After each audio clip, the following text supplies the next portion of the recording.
Hello everyone, I'm George from Ireland. I'm at the Spanish Steps in Rome. You can see them behind me. And here's the house where John Keats died in 1721, where Shelley stayed there. Lord Byron lived there for some time. Anyway, the Spanish Steps have actually got nothing to do with Spain. They just happen to lead down to this square, Piazza di Spagna, with the Spanish embassy a bit further up. The steps were built in finished in 1726. They've been planned for decades. Three popes were involved in either them being designed or actually executed.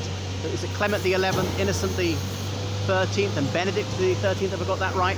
There is the Spanish embassy. Can you see La Sangre y Oro flying behind me? You should do. I can't really make it out myself. Oh yeah, I can see it now. Anyway, so the Spanish Steps, they lead up to Pincio Hill and that church up there. So I was asking directions on the way, and people immediately realized as a foreigner, I thought, is my Italian accent that bad? Because of course in Italian they're called these steps of which saint of the mount, Trinity Mount, because that's also Trinity Mount up there, that church up high. That is fucking annoying, that machine where they're chucking the rubbish in, crushing it. Anyway, so there's a equestrian statue of King Louis XIV of France up there somewhere, and then the French embassy claimed to own this area as well as the papacy, because remember, obviously the whole of Rome was ruled by the papacy until 1870, and obviously, ironically, at the end it was a French army was actually defending Rome, because the papal army was not strong enough to do so. Anyway. So Cardinal Mazarin, or Mazzarino, whichever you want to call him, his French name, his Italian name, he was intimately involved in planning this, but he didn't live to see it executed. So Giulio Mazzarino, he moved to France and was the king's first minister, because the Catholic Church being an international organization, clergy would move from one country to another, and even though he was a clergyman, he was a government minister as well. You could be both. Kind of full-time. Can you really do both jobs full-time? But supposedly. Anyway, and there is that splendid church with the two domes right at the top of the hill.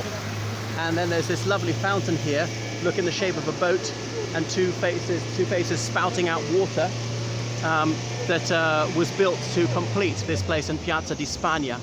So that was built to really set all the things off. Anyway. It was Stéphane Gouffier, who was the French ambassador to the papacy, who was involved in having these Spanish steps built.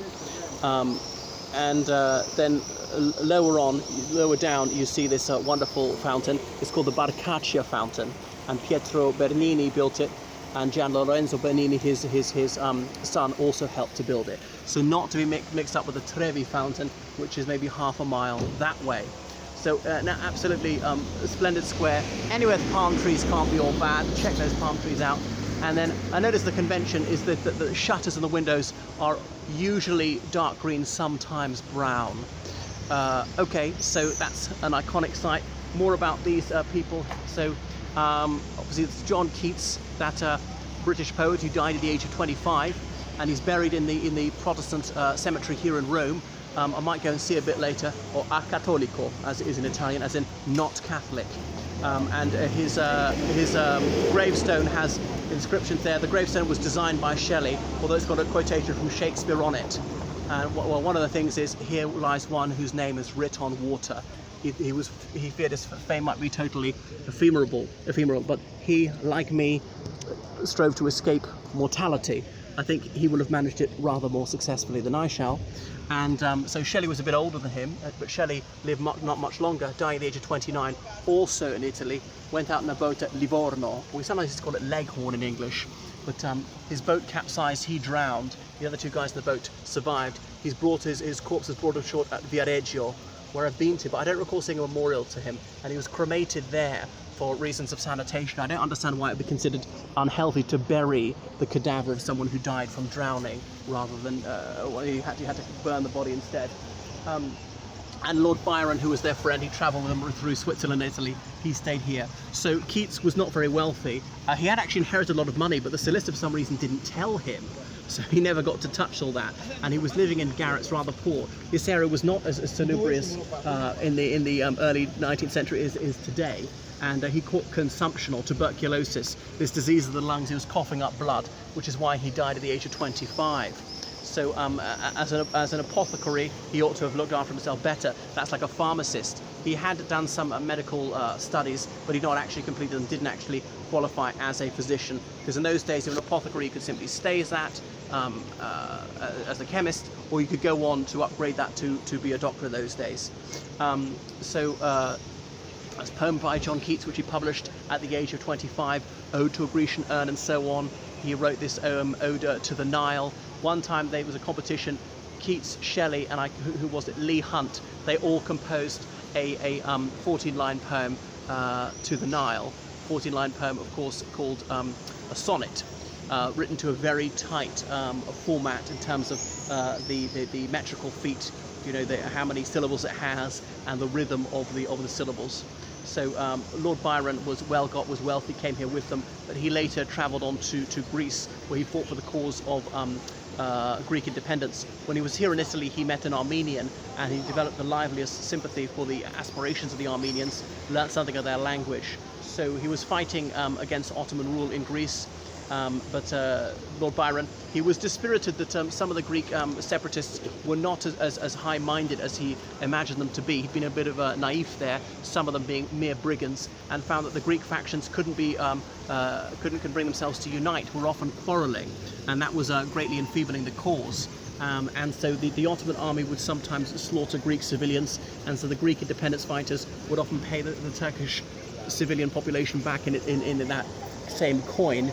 And he was horrified that civilians were being butchered, so he saved a Turkish infant girl and brought her up as his own daughter. He died of an illness at Messolonghi, aged 36. There's several places there named after him. His name has been turned into this adjective, Byronic.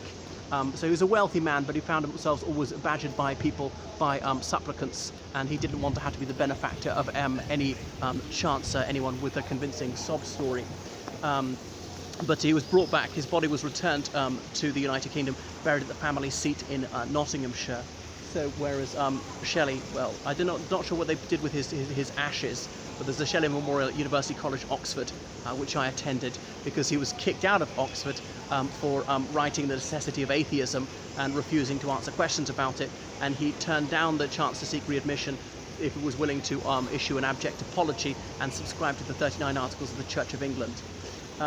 So yeah, they found inspiration here. Of course, they had a classical education, were fantastic at Latin and indeed Greek.